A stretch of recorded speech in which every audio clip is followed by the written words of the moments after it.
of the Heritage Foundation. We're not only going to discuss critical race theory, but diversity, equity, inclusion, and environmental, social, corporate governance. This is consuming our society right now. What is it, and what are we going to do about it? Our second guest is the former Lieutenant Governor of New York, Betsy McCoy. Right now, a few weeks ago, the Biden administration triggered the destruction of the suburbs and the exurbs. And we need to get into this because it's happening right now. But before we do, I want to get into this story from the New York Times. The title is Prosecutors Seek Trump Lawyers' Testimony Suggesting Evidence of Crime. It says the Justice Department cited the crime fraud exception to attorney-client privilege in demanding testimony from a lawyer representing former President Trump in his documents case. Now, this may say, oh, Mark, for God's sakes, my eyes are glazing over. We're getting in the weeds. No. This is a fundamental right. Have you ever had a lawyer, a divorce case, a contract case, a zoning case, any case? Well, you might one day. And are your communications with that lawyer going to be kept secret? Or are they going to be made available to the government or to the other side? This is crucial. This gets to the bottom of the matter, does it not? Attorney-client privilege is protected under the Bill of Rights. It's part of due process. Due process. You can't have due process without having attorney-client privilege. That is, your conversations with your attorney are private. Attorney-client privilege is the oldest privilege recognized by Anglo-American jurisprudence. In fact, the privilege may be traced all the way back to the Roman Republic, and its use was firmly established in English law as early as the reign of Elizabeth I in the 16th century. It's grounded in the concept of honor. The privilege worked to bar any testimony by the attorney against the client. Now, there's exceptions. If a client seeks advice from an attorney to assist with the furtherance of a crime or fraud, then the communication is said not to be privileged. So the prosecution goes to a judge and says, look, I've got evidence here that basically this is a ruse, that in fact the client is using the attorney to perpetrate an ongoing crime and fraud. Well, what's going on in the Donald Trump documents case? Is he using an attorney to perpetuate an ongoing crime or fraud, to obstruct justice? So I decided, let me take a closer look at this guy, Jack Smith, who they brought in from The Hague to appoint a special counsel to investigate Donald Trump on the document matters on January 6. Merrick Garland touted this guy. He's had two huge fails in his career as head of the Public Integrity Section of the Criminal Division before they shipped him off to The Hague. Let me talk to you about one first. This is the case that involved, and you may remember him, the senator from North Carolina, presidential candidate John Edwards. And very, very briefly, you might recall that he accepted donations of maybe $1 million total, $500,000, something like that from donors. And he used that money to take care of a girlfriend he had who'd gotten pregnant, to put her up in an apartment and pretty much cover up what was taking place through the presidential election. Well, in any event, long story short, Jack Smith decided to prosecute him, a violation of the federal election code. That money wasn't reported, the money violated limits, and on and on and on. Well, the jury found Mr. Edwards innocent, among other reasons, because Mr. Edwards said he relied on advice of counsel. And this kind of a violation requires specific knowledge that you intend to commit a crime. Well, if you're relying on advice of counsel, and counsel says, according to Edwards, that he was free to do this, it's kind of hard to convict somebody then of a specific intent crime when he relied on counsel. So what's this all about? Obstruction of justice is a specific intent crime. You have to know that you're intending to obstruct a grand jury, a jury, that you're intending to obstruct justice, that you're intending to commit a fraud or a crime. And the conviction is beyond a reasonable doubt. So what's going on here? Well, Jack Smith lost that case. And now he's trying to pierce the attorney-client privilege, this solemn privilege that you and I have, So we can consult an attorney and say, you know, I made a mistake, I did this, or, you know, this guy's coming after me for this, and, you know, here are my notes on that. You have to be able to prepare a defense. Why? Because otherwise you can't have a fair trial. Remember what you're up against. The prosecutor, particularly in the federal government, has endless resources, has all kinds of evidentiary things that they can do. You have to be able to defend yourself. The Constitution is set up that way. The Bill of Rights are set up that way. You're not supposed to be handing the prosecution all your information.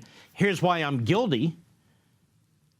Well, then there's no point in having attorney-client privilege if that veil, as I call it, can be pierced from time to time or even often. So this is what this prosecutor is trying to do with Donald Trump. Now, what am I talking about? According to this news story, it was leaked to them. This Jack Smith, the special counsel, has gone to a federal judge who was appointed by Barack Obama to say this privilege that Donald Trump is using, that the lawyer is using, we've called this lawyer in before, Evan Cochran, and he's claimed attorney-client privilege. This privilege is simply being asserted to cover up ongoing obstruction, ongoing criminal activity. So why is Smith doing that? Because he got burned in the Edwards trial. And so he's figuring, let me get ahead of the curve and let me get access to what this lawyer, Cochran, and Trump have talked about, and I will use the crime fraud exception. Ladies and gentlemen, this is an abuse of the crime fraud exception to the attorney-client privilege.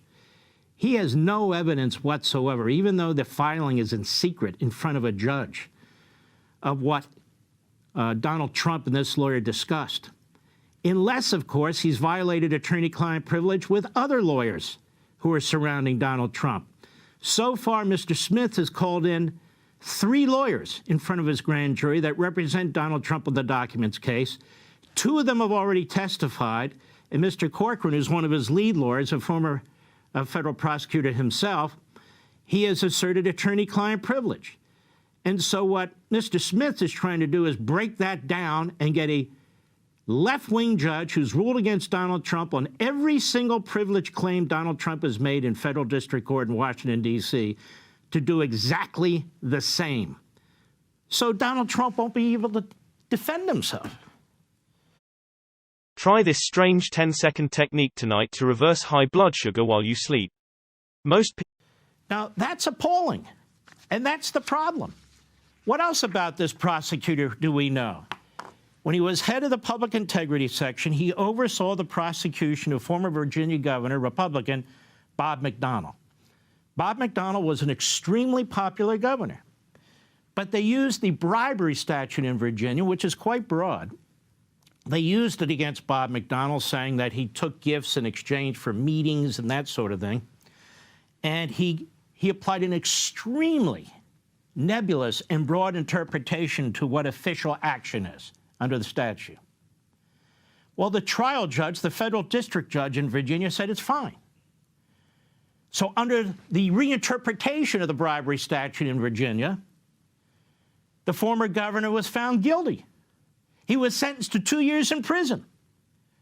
And before he went to prison, he said, I need to appeal this. He appealed it to the Fourth Circuit Court of Appeals that said, we'll take a pass. We're not interested. Then they appealed it to the United States Supreme Court that said, well, we won't take a pass. We are interested. And thank goodness they did. They took up that case. And you know what they found? They found that Mr. Smith's reinterpretation of corruption in the bribery statute, the quote-unquote official act language, was way too aggressive, was way too broad. And there were 8 justices, as I recall at the time. Every single one of them voted in the majority the decision written by Chief Justice Roberts, reversing the case, remanding it back to the Fourth Circuit, leaving it up to the Department of Justice if they wanted to retry or drop the case. And the Department of Justice dropped the case. Why? Because they didn't have a case, but for Mr. Smith and his interpretation of a statute that was so wildly out of control. So Merrick Garland picks this guy after they had sent him off to The Hague to go after genocidal murders, to bring him back. after these two epic fails. And what does he do? He's got a widely broad interpretation of obstruction, I can tell. I don't have to read tea leaves, I see what he's doing. And he wants to make an obstruction case, but he wants to violate a principle that applies to all of us when it comes to justice and lawyers, the attorney-client privilege. And it's in front of a judge who has ruled against President Trump every single time. An Obama judge. She is the judge that hears grand jury matters and motions related to it. And obviously the prosecution knows this. So I bring this up to you because it's, with everything that's going on, it's getting lost in the static, but our civil liberties are being violated. Our Bill of Rights are being violated. If they can do this to Donald Trump, or if they can drag lawyers in front of grand juries, violate the attorney-client privilege, take their iPhones and cell phones, take their testimony, take their emails, take their texts, well, what's left? They've gone after Rudy Giuliani. They've gone after John Eastman. They've gone after Joe DeGenova. They've gone after Victoria Tonsing. They've gone after now Evan Corcoran and two other lawyers related to the documents case. Have you ever seen anything like this in your life? And they claim to be defending the Constitution. And they claim to be defending documents and the security of the nation while they're steamrolling the Bill of Rights. Attorney-client privilege is crucial. The crime-fraud exception is a rare exception. It's not supposed to be regularized or routined, or we cease to have the ability to have effective representation of counsel. Mass murderers, terrorists, what have you. Attorney-client privilege is rarely pierced when it applies to them, and yet it's been pierced in a serial nature when it applies to Donald Trump and Republicans, Republican legislators, and Republican legislatures. This is just more evidence on the unraveling of our liberties. Hey, Sean Hannity here. Hey, click here to subscribe to Fox News YouTube page and catch our hottest interviews and most compelling analysis. You will not get it anywhere else. Now, you can get any two